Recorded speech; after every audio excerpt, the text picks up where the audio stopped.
1% 부자의 통찰력. 시작하며 사람이 좋기만 해서는 풍요롭게 못 산다. 당신은 누군가의 속셈을 알아낼 수 있습니까?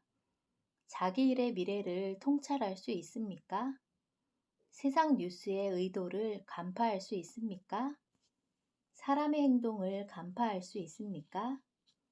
통찰하지 않은 채로 인생을 살다 보면 가난해지는 일이 생깁니다. 올바르게 본질을 간파하는 능력을 통찰력이라고 합니다. 부자의 통찰력을 기르려면 그저 이 책을 읽기만 하면 됩니다. 지금부터 통찰력 공부를 시작합니다. 사이토 히토리. 파트 1. 통찰력이 없으면 호구되는 세상. 돈은 자기 역량만큼 가질 수 있다. 제가 늘어놓는 통찰력 이야기 중에는 역량이라는 내용이 있습니다. 역량이란 무엇일까요? 예를 들어 니코 지방의 개곤 폭포에 가보면 폭포수가 엄청나게 떨어지고 있습니다. 하지만 폭포 아래에서 컵 하나를 들고 물을 떠봤자 많아야 한 컵밖에 담을 수 없습니다. 아시겠습니까? 많아봤자 물 한 컵입니다. 개곤폭포는 떨어지는 물의 수압이 굉장합니다.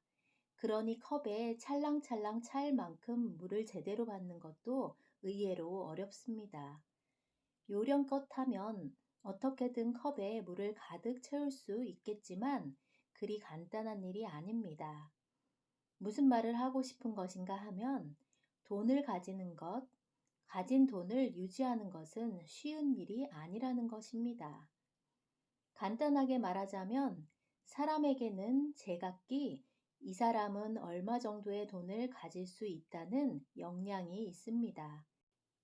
뒤집어 말해 돈은 자신의 역량만큼만 가질 수 있습니다. 예를 들어 남편이 거액의 돈을 벌어놓고 사망했다고 합시다. 당신은 아내에게 50억이나 되는 유산을 남겨주었습니다. 혼자 남아 자유롭게 살 수 있게 된 데다 50억이나 되는 유산을 받은 아내는 정말 행복하겠지요. 웃음. 다만 문제는 그 50억은 남편의 역량이라는 사실입니다. 그러니 여기서 중요한 것은 남편이 세상을 떠난 이후 남은 아내에게 어느 정도의 역량이 있는가 하는 것입니다. 아내가 50억의 역량을 가지고 있다면 다행이지만 대부분 돈 벌기가 얼마나 힘든지 모릅니다.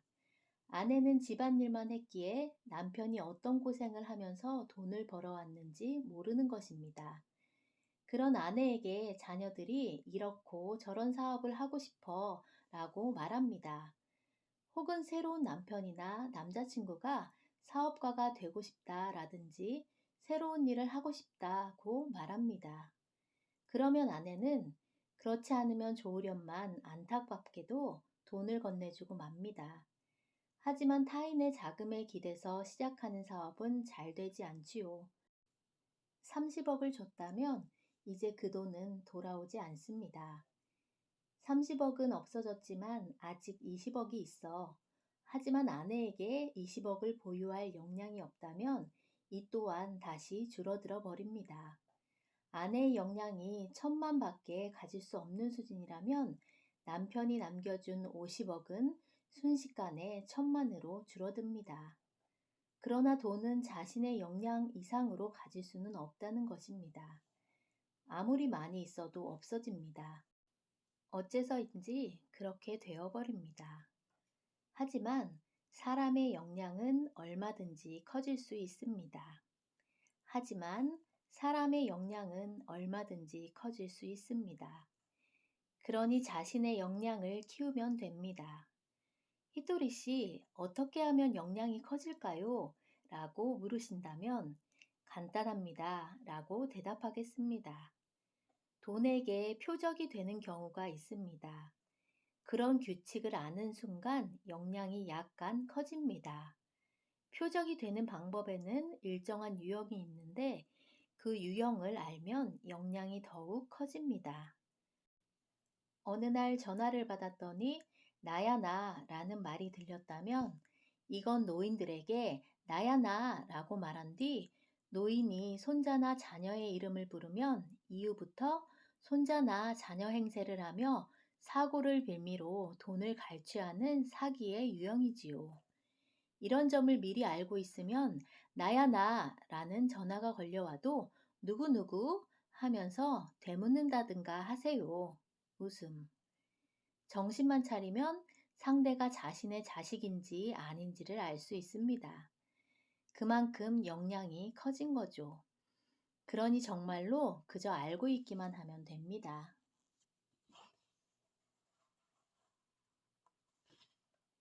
전생 때문에 인생이 꼬이지는 않는다. 저는 어떤 종교도 믿지 않습니다. 하지만 저는 신을 사랑합니다. 신은 음식을 만들고 지구라는 살 곳을 제공하는 등 여러 가지를 베풀고 또 베풀면서도 전혀 돈을 요구하지 않습니다.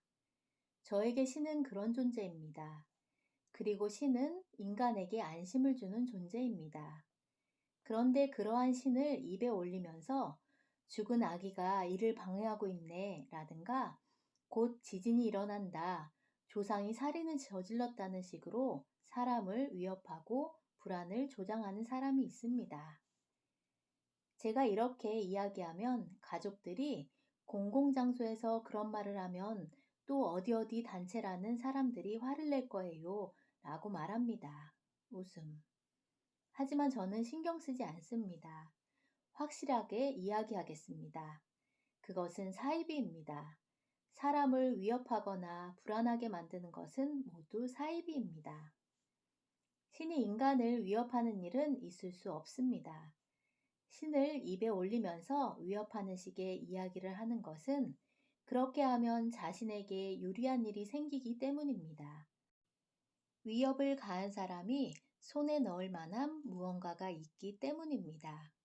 그러니 당신이 전생에 많은 사람을 죽였기 때문에 이렇고 저런 것이다 라고 말하는 사람이 있다면 자신이 바라는 것 때문에 그런 말을 하는 것입니다. 우리들은 저승에서 이승으로 나올 때 이전에 살아온 인생을 전부 초기화합니다. 제대로 죄를 보상하고 새롭게 시작했기 때문에 지금 이렇게 살아 있습니다. 그러니 전생에서 몇 명을 죽였더라도 전혀 상관없습니다. 이번 생에서 아무도 죽이지 않고 아무도 상처 입히지 않는다면 그걸로 될 일입니다. 설사 전생에서 사람 100명을 죽였다 하더라도 이번 생에서 100명을 구한다면 멋진 인생인 것입니다. 그런데 당신이 전생에서 라고 겁을 주는 것은 자기 입맛대로 골라서 말하는 것입니다. 당신에게서 돈을 뜯어내거나 뭔가 팔려는 행동입니다. 아시겠습니까? 신이 바라는 것은 돈이 아닙니다. 신이 바라는 것은 우리 한 사람 한 사람의 행복입니다. 신이 바라는 것은 돈이 아닙니다. 신이 바라는 것은 우리 한 사람 한 사람의 행복입니다. 간파해 주십시오. 정말로 신과 닿은 사람, 제대로 신을 위해 일하는 사람은 젊고 청결합니다. 협박으로 돈을 뜯어내려고 하지 않습니다. 그러니 만일 신을 위해 일하는 사람과 만날 일이 있다면 질문해 보십시오. 나이가 어떻게 되시나요? 라고 말입니다. 연령보다 젊어 보이지 않는 데다 불결한 느낌이 든다면 일단 이 사람은 이상하다고 생각해도 틀림없습니다. 이런 말을 하는 사람도 있습니다. 저는 많은 사람을 구하고 있습니다. 많은 사람의 인과를 짊어지고 있어서 몸의 상태가 좋지 않습니다. 만일 이것이 사실이라면 인간은 다른 사람을 구하면 아프게 되는 것이군요. 어딘가 이상하지 않습니까? 이상합니다. 이상한 말을 하는 사람은 절대로 수상하기 마련입니다. 간파해 주십시오. 사이비는 반드시 사람을 위협하고 불안하게 만드는 말을 합니다. 개중에는 처음 만났을 때 당신은 전생에 아주 좋은 집안 사람이었네요 라든가 당신은 전생에 공주님이었습니다 라고 칭찬을 하는 사람도 있습니다. 하지만 이 또한 자신이 하는 말을 믿게 하기 위해서 처음에는 좋은 말만 늘어놓는 것입니다. 일단 당신이 믿기 시작하면 다음으로 실은 당신 조상이 라는 식으로 위협하는 말을 하기 시작합니다. 여러 가지 방식으로 불안을 조장하는 말을 하지만 그런 일은 절대로 있을 수 없습니다. 그러니 그런 이상한 말을 하는 사람이 나타나면 이건 이상한데 라고 제대로 간파해서 속지 않도록 하십시오. 사람이 죽을 때는 고통스럽지 않다. 사람은 정말 재미있는 존재입니다. 죽는 것이 무서워 라고 말하는 사람은 어째서인지 빨리 죽지 않습니다. 웃음. 그런데 사람은 죽음이 정말로 가까이 다가오면 죽음이 무섭지 않게 됩니다. 사람이란 그런 생물입니다. 그리고 죽을 때 고통스럽지 않습니다. 질병이나 부상으로 죽음이 가까워져서 엄청나게 고통스러워하는 사람들이 있습니다만 이는 주변 사람 눈에 괴로워 보이는 듯 보이는 것뿐입니다. 정작 본인은 괴롭지 않습니다. 그저 기분 좋게 자고 있는 것입니다. 혹시 주변에 질병이나 부상으로 죽을 뻔했던 사람이 있다면 물어보십시오. 그때 괴로웠어? 라고 말이죠. 물어보면 대체로 아니, 뭐가 뭔지 몰랐다 라고 말합니다. 웃음. 사람은 태어날 때와 죽을 때가 한 쌍으로 이루어져 있습니다. 당신이 태어날 때 낳아준 어머니는 아팠어 라고 말합니다. 하지만 당신은 자신이 태어난 순간은 기억하지 못합니다. 괴로웠는지 어땠는지 모르지요. 죽을 때도 마찬가지입니다. 기억하지 못합니다. 그렇다는 말은 고통스럽지 않다는 뜻입니다. 그때는 정말 괴롭고 괴로워서 죽는 줄 알았다 라고 기억하게 되지 않습니다. 그러니 사람은 죽을 때 괴롭지 않은 것입니다. 신이 인간을 그런 식으로 만들었습니다. 그런데도 나쁜 인과가 있으면 괴롭게 죽는다고 협박하는 사람이 있습니다. 기억하지 못하는 죗값을 치르기 위해 돈을 내고 죽음의 고통을 덜어낸다는 생각은 어딘가 앞뒤가 맞지 않습니다. 믿어서는 안 됩니다. 이는 당신에게 돈을 뜯어내려는 수작입니다. 이런 사실을 간파할 줄 알아야 합니다. 괴롭게 죽지 않으려면 현재를 잘 살면 됩니다. 파트 2. 세상 일에 휘둘리지 않는 통찰력. 병아리처럼 길들여지지 마라. 일본에서 제일 먼저 양계장을 시작한 사람이 있습니다.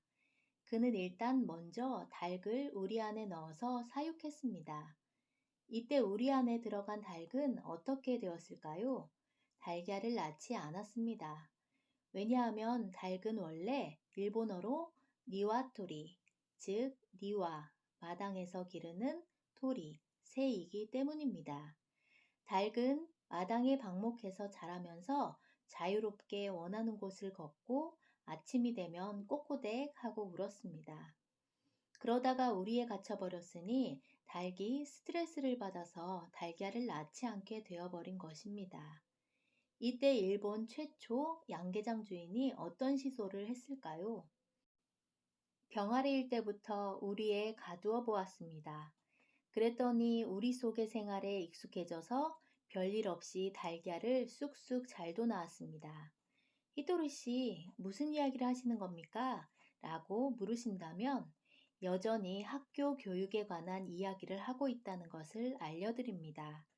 일본 국민은 학교에서 무엇을 하고 있을까요? 예를 들어 영어 수업을 1시간 하면 10분 쉽니다. 수학을 1시간 공부하면 10분 휴식하지요. 그 과정을 반복합니다. 학교가 끝나면 방과 후 활동을 하지요. 이것이 일하는 중에 놀면 안 된다는 훈련입니다. 하고 싶은 것이 있다면 일이 끝난 후에 하라는 메시지입니다. 이해하기 어려운가요? 알기 쉽게 말하자면 수업 중에는 화장실에도 보내주지 않았지요. 저희 시절에는 도중에 선생님 심하려워요 라고 말하는 것도 금지였습니다. 일단 화장실에는 보내줍니다. 하지만 선생님에게 상당히 혼나게 됩니다. 어째서 쉬는 시간에 화장실에 다녀오지 않았어? 라는 말을 들으니 다들 수업 중에 어지간해서는 화장실이요 라고 말하지 못했습니다. 아무래도 회사에서는 그렇게 하지 못하니 업무 중에도 화장실에 갈 수 있도록 해주지만요. 그러니 학교는 운전면허 학원과 마찬가지입니다. 그러니까 학원의 운전 코스에는 S자 코스가 있고 다음으로 왕복 코스가 이어졌다가 바로 건널목이 나옵니다. 실제로 이런 어려운 도로는 없지요. 웃음. 하지만 학원 운전 코스로 연습을 실컷 해두면 밖에 나갔을 때 차를 운전하기 편합니다. 학교도 그와 마찬가지입니다. 덧붙여 말하자면 학교는 병아리 때부터 우리 안에서 키우는 방식과 동일합니다. 학생들은 굉장히 지루한 선생님이라든가 재미없는 공부를 얌전히 진지하게 참는 훈련을 합니다. 익숙해지면 사회에 나가고 그러고 난 다음이 편해집니다. 요컨대 학교에 다니고 있다면 재미없는 일도 묵묵히 하기 위한 훈련을 받고 있는 중인 것입니다. 옛날 사람들은 대부분 출근하면 예컨대 공장에서 일한다면 지금은 로봇이나 할 법한 단순 작업을 했습니다. 다들 제각기 공정 하나를 담당해서 하루 종일 같은 작업을 합니다. 예를 들어 제사 공장이라면 여공이 수작업으로 직접 누에꼬치에서 실을 뽑습니다. 지금은 기계로 할 법한 일을 그저 묵묵히 끊임없이 합니다. 본래 사람은 같은 작업을 진득하게 해나갈 수 없습니다. 보통은 질려버립니다. 장시간 하면 실수도 하게 됩니다. 하지만 일본인은 싼 임금으로 게다가 대량 생산으로 물건을 만들어도 일은 정밀하게 했습니다. 같은 일을 묵묵히 해나갈 수 있었습니다. 그렇게 일본 기업은 품질이 좋은 물건을 대량으로 생산하여 외국에 저렴하게 판매해서 먹고 살아왔습니다. 학교에서 학생의 자유를 허락하지 않는 것은 품질 좋은 물건을 안정적으로 대량 생산하기 위한 훈련이었습니다. 병아리 시절부터 우리에 넣어서 사육하는 것처럼 사람도 7살 정도의 초등학교에 들어가서 계속 재미없는 수업을 들으며 훈련을 받게 했습니다. 물건을 대량으로 생산할 때 제일 곤란한 점은 개성을 내세우는 것입니다. 일하는 사람이 모두들 개성을 드러내면 품질이 좋은 제품을 안정적으로 만들 수 없으므로 학교 때부터 개성을 드러내지 않도록 전원이 같은 제복에 남자는 모두 까까머리, 여자는 치마 길이가 몇 센티미터라는 식으로 생활 방식을 일일이 타인이 결정합니다. 모두 개성을 죽이고 인간을 기계처럼 만드는 과정입니다. 전부 의도적인 행동이었던 겁니다. 그건 나쁜 일일까요? 좋은 일일까요? 라고 물으신다면 알 수 없습니다. 다만 제가 말할 수 있는 것은 다들 학교에서 닭처럼 사육되는데 길들여져 있다는 것입니다. 학교에서는 말하지 못하는 영어, 사회에 나가서 쓸 일이 없는 방정식들을 가르치고 하지 못한다고 구박하며 열등감을 심어줍니다. 학생들에게 머리가 나쁘니까 어쩔 수 없다고 포기하게 만드는 과정입니다. 국가도 학교도 재미없는 일을 참고 묵묵히 일편단심 같은 작업을 반복하는 기계 같은 인간을 만들어 왔던 것이지요. 현 정부는 아이디어 고갈 상태다. 인간을 기계처럼 만들어 일본이 미국을 따라잡더니 이제 단순 노동은 기계나 로봇이 할 법한 시대가 되었습니다. 그랬더니 이번에는 갑자기 나라도 학교도 개성이다, 개성시대다 라고 말하기 시작했습니다. 이건 뭔가 이상하다는 생각이 들지 않습니까? 그저 시대의 흐름이다 라고 흘려버리면 안 됩니다. 예전에는 이래라 저래라 다들 시끄럽게 떠들었지. 하지만 지금은 자유롭게 풀어주잖아 라고 생각한다면 당신은 그저 세월 따라 흘러가고 있을 뿐입니다. 사실은 그렇지 않습니다. 당신이 깨닫지 못한 이유가 있습니다. 시대는 흐르고 있지만 흐르는 데는 이유가 있습니다. 그 이유를 간파하는 힘이 통찰력입니다. 그저 함께 흘러가기만 하면 표류하는 선박이나 마찬가지이니 통찰력으로 읽어내야 한다고 주장하는 것입니다. 지금은 개성시대, 다들 자유롭게 풀어지니까 좋네 라고 말하지만 사실은 그냥 자유롭게 된 것이 아닙니다. 사실 국가의 지도자들이 아이디어가 바닥나서 국민이 아이디어를 내도록 만들고 있는 것입니다. 그러니 개성이다, 개성시대다 라고 말하기 시작한 거지요. 개성적이지 않으면 새로운 것을 발명할 수 없으니까요. 전원이 같은 생각을 하고 있다면 아이디어는 나오지 않습니다. 아시겠습니까? 지금까지 국가가 세워온 작전은 전부 맞아떨어졌습니다. 미국이나 유럽이라는 선진국, 성공한 나라의 방식을 견본으로 삼아왔기 때문입니다. 하지만 지금은 이미 일본이 최고 국가가 되어 더 이상 견본이 없습니다. 그 탓에 정부가 헤매고 있습니다. 예전에는 정부가 어떤 식으로 지도하면 좋을지를 미리 알고 있었습니다. 승리말을 예측하고 있었지만 지금은 모릅니다. 그러니 이제 다른 나라에 의존할 수 없습니다. 사회 경기의 흐름은 기분과 맞닿아 있습니다. 지금은 경기가 가라앉아 있지만 사실 현재 일본에는 경기가 좋았던 시절과 비슷한 수준의 돈이 있습니다. 돈이 없어지지 않았습니다. 여러분이 생각하는 것 이상으로 일본에는 부자가 많습니다. 다만 돈을 쓰면 안 된다는 분위기에 휩쓸리고 있을 뿐입니다.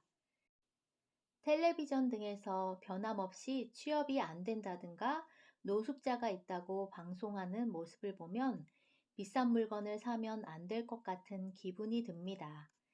경기의 흐름은 사람들의 기분에 달려 있습니다. 기분에 따라서 경제가 좌우되는구나 라는 현실도 간파해야 합니다. 제 생각에는 경기를 좋게 만드는 것은 간단합니다. 돈을 쓰면 안 된다는 분위기에 휩싸여서 돈이 돌지 않고 있는 것뿐이니 돈을 가진 사람이 마음 놓고 돈을 쓸 수 있을 법한 일을 하면 됩니다. 그렇게 하면 돈이 돌아서 경기가 좋아집니다. 국가가 1엔도 쓰지 않아도 경기가 좋아질 뿐더러 소비세도 갈수록 들어오게 됩니다. 이 방법을 택하면 전국의 사장이 기뻐하고 회사의 사원이 좋아하며 게다가 여러 업계 사람들도 혜택을 보니 어떻게 생각해도 모두가 행복하게 됩니다. 저에게는 이러한 아이디어가 있지만 이는 다시 다음 기회에 이야기하겠습니다. 이번 주제는 통찰력이니까요. 다만 이것만큼은 말해두겠습니다. 제가 이런 아이디어를 정치가에게 알려주면 기껏해야 사이토 씨 재미있는 의견을 가지고 계시네요 정도의 반응밖에 돌아오지 않습니다.